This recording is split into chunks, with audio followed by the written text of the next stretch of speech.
You're listening to Lucio. Lucio on the radio. Capital 95.8. Welcome to part one of my Coldplay special, where we're going to get a unique insight into one of the biggest bands on the planet. Johnny, Guy and Chris from Coldplay have got a brand new album, Viva La Vida. We're going to hear what made them decide to give away their first single, Violet Hill, for free, and we're going to get them to pick their favourite tracks from the album. Capital 95.8. Capital Podcast. Chris, Johnny and Guy from Coldplay, welcome to Capital 95.8. How you doing? We're doing good, thanks. Very well. Right, new album, Viva La Vida, or Death and All His Friends. Yeah, you can just say Viva La Vida. Which is a political song. Is it? Never an honest word when I ruled the world. I was kind of listening to it thinking that it might have been about a former Prime Minister. No, actually, it's about anybody that had a strong position, whether it's in a relationship or in government or whatever it is, and messed it up and wishes they hadn't. So you can apply it anyway. You could apply it to, any love rat or any... It's not person-specific. Is it not? No. We have another song that we released called Violet Hill. That actually is a bit political, that one. A little bit political. You've come about promoting this album in a different way, in a new way. And is that something that you kind of did personally as a band? What's new? Well, I think you offered a single. it's new, it is new, You yeah. offered the first single for free, which 2 million people downloaded. You're doing some free gigs to promote it. Yeah, no, that's which is going for great. your fans, a lot of stuff for your website. That's true.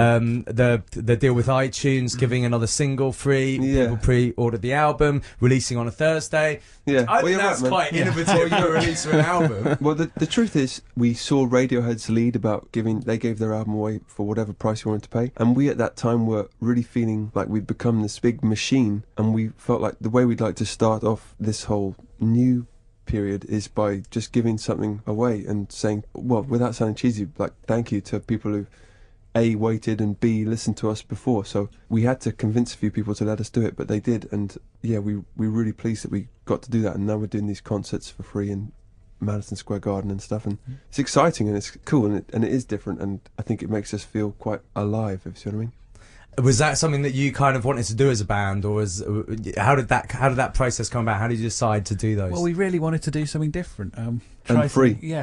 Just not take all the time. Because sometimes, especially in this period, in between when you finish the album, when it comes out, you can feel like you're whoring yourself around a bit, asking everyone to buy into everything. And so we just wanted to give it It's away. like a special offer, we all used to work in shops at one time or another, and special offers are always great, and it's always nice to buy one get one free kind of thing. So that's where it all comes from. Is Are you going to have a club card? English supermarkets.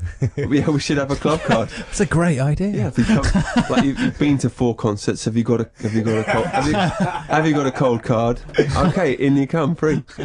Something I want to ask about is a lot of the songs are bunched up together. There's like 2 songs on a track. Yeah. Well, what's the thinking behind that? Why is that? Buy one, get one free. It's the same. Well, it's true, Buy a packet of biscuits. Get another one free. Yeah. I mean, it genuinely is true. Everybody was saying to us, oh, no one buys albums and no one's interested in albums and music's too expensive and people want, I think music has been often something in a world where people get ripped off. So we felt this time that with the internet being the way it is and people buy individual songs, we'd have a few where we put 2 individual songs on one so that it's like a special offer. It's just like if you pay 79p for it, you get 2 in a few places. And that's all it is. We're getting to pick a track from the album every night this week. So Monday night, Johnny, we'll start with you. Pick a track from the album. Personal favourite, or just Strawberry Swing, I think. okay? Why this? It's quite a sort of simple song, and it is the happiest song on the record, I think, and the most difficult to play on the guitar. So I'm proud of the fact that I recorded it all live and didn't make a single mistake. Well, you did. I had them edited out. That's not true. I didn't. It's not true. No, I'm joking. It is basically live.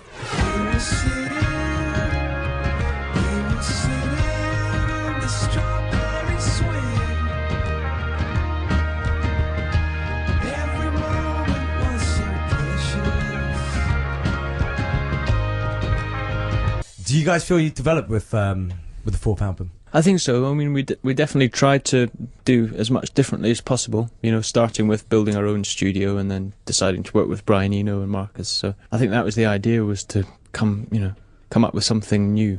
We did visit Barcelona for a period of time to do some group singing, actually, which we haven't really done very much of before, and that's something that Brian made us do a lot of, was just stand around one mic and sing together. So it was nice to actually, just go someplace different to sort of get a bit of objectivity and hear the songs in different places. I feel you developed, like, listening to it. Really? Yeah, I think musically, lyrically, I think you've kind of taken from where X and Y left off, and it's easily Coldplay, but it sounds... Do you think we've overdeveloped, like the outskirts of London?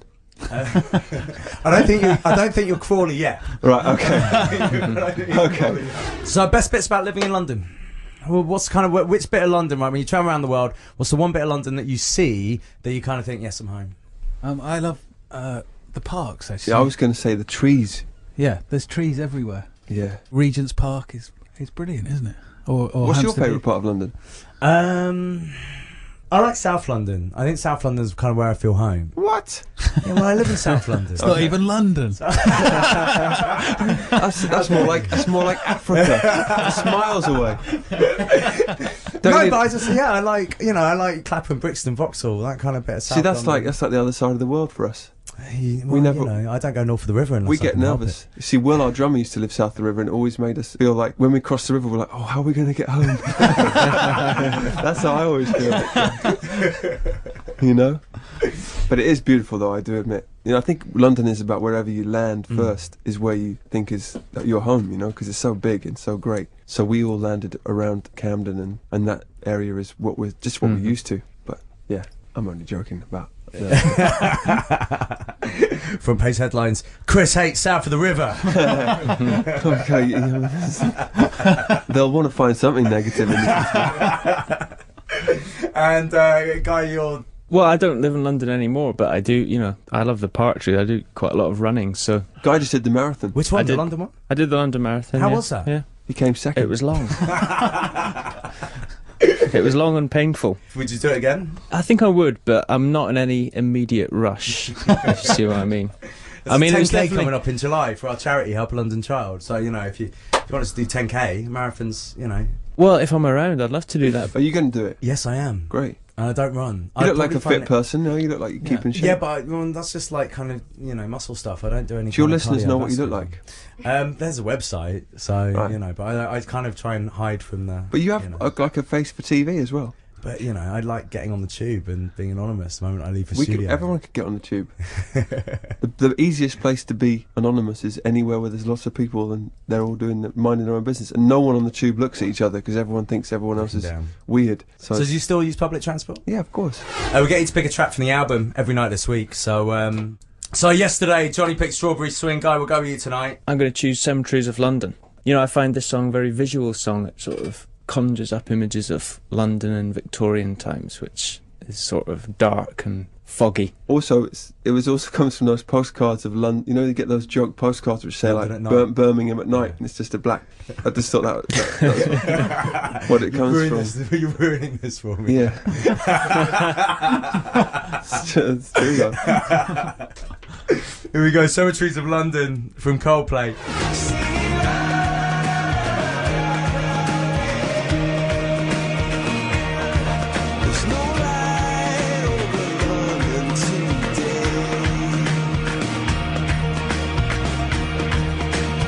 You can download Cemeteries of London from our website, capitalradio.com. And make sure you answer our Coldplay question for your chance to win the entire Coldplay back catalogue. Thanks for listening to this Capital podcast special with Coldplay. Tomorrow, Chris Martin picks one of his favourite songs off the new album, and you can find out what surprises they have in store for their live performances. Capital 95.8. Capital Podcast.